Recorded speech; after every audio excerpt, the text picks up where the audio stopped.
Question को इसको थोड़ा सा घुमाया तो थोड़ा सा सुनोगे बढ़िया से तो समझ जाओ, ठीक है।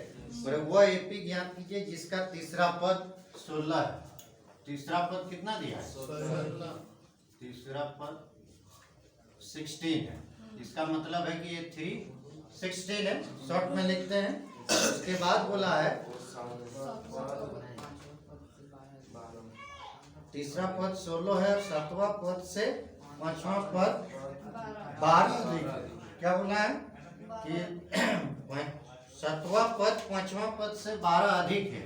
ये लो, सातवां पद इक्वल टू पांचवा, दोनों को बराबर करने के बाद प्लस 12 अधिक है, मतलब 12 अधिक है, प्लस 12 कर दिए, ठीक है। अब इसको बैठा के हम बनाएंगे तो ये भी मिल जाएगा और डी भी मिलेगा, उसके बाद हम बना लेंगे, ठीक है। तो सातवां पद का क्या होता है? ये 7 होता है, पांचवा ये 5 और ये प्लस 2 है, ठीक है। तो ये 7 का हो गया, ये प्लस 60। अब ये सब याद रखना होगा। ये 5 का कितना होता है? ये प्लस 4d और ये प्लस 12 है ही।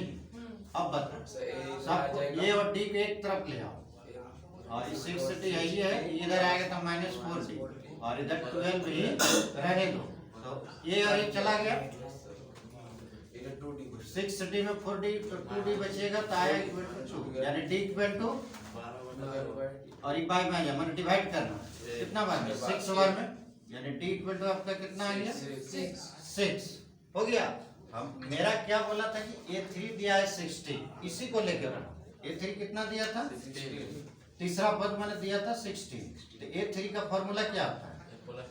A plus 2d। अब इस सब में डिस्टर्ब नहीं होना चाहिए, A प्लस 2d। अब क्या करते हैं, एक d का वैल्यू आ गया आपका 6, तो d जहाँ है 6 बैठा देंगे, तो 2 इंटू 6 इक्वल टू 16, ठीक है। अब बताओ इसको फिर वैसा ही करते हैं। a इक्वल टू कितना होगा?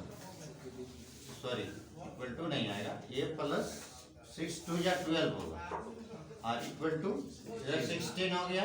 अब बताओ a इक्वल टू इधर जाएगा तो 16 माइनस 12 कितना आ गया? 4 आ गया। इसका मतलब d मिल गया और a मिल गया। मैं पहले ही बताए हैं कि इस टाइप में अगर a और d मिल गया तो समझो कुछ भी देगा, उसके बाद हम निकल जाता है आसानी से। तब क्या करते हैं, मेन पॉइंट कौन वाला था?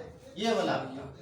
ये स्टेटमेंट अगर आप बैठा लेते हैं तो ये आराम से बन जाएगा, ठीक है। a और d मिल गया, आप कुछ भी हमको निकालने दिया वो आराम से निकाल लेते। निकालने क्या दिया अब उसको देखो। यह है कि एपी ज्ञात कीजिए, तो एपी किस तरह निकालते? पद निकालते, प्रथम पद, दूसरा पद, तीसरा पद, अधिक से अधिक 4 तक ही लो, बाकी तो डॉट डॉट देके छोड़ देता है। यही ना एपी का पद होता है।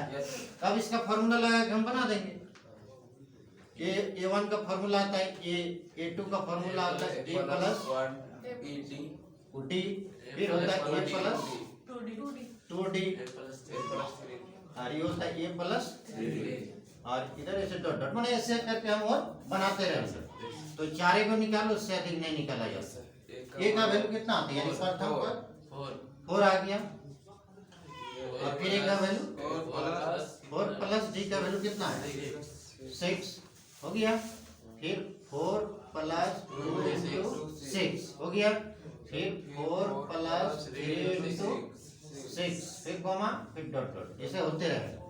फिर एपी इक्वल टू अब बताइए 4 हो जाएगा, 10 हो गया। डायरेक्ट कर देना, गुना करके दिखाना पड़ेगा। 6 2 12, 12 और 4 कितना हो गया? 16। एक बार करें और करके देखिए, सिंपल डायरेक्ट करते हैं, ठीक है। हाँ 16 और ये भी 6 3 या 18, 18 और 4 22। बस ये हो गया आपका एपी का पद, यही आंसर, ठीक है। आंसर रहेगा 4 10 16 22। बस हो गया। तो इसमें यही हमको थोड़ा ध्यान देना है कि ये जो बोला 7वां पद से 5वां पद 12 अधिक है, ये वाला अगर बैठा लेते हैं तो आराम से सब बना लो, ठीक है। बस हो गया एक कंप्लीट। थोड़ा ध्यान दोगे स्टेटमेंट।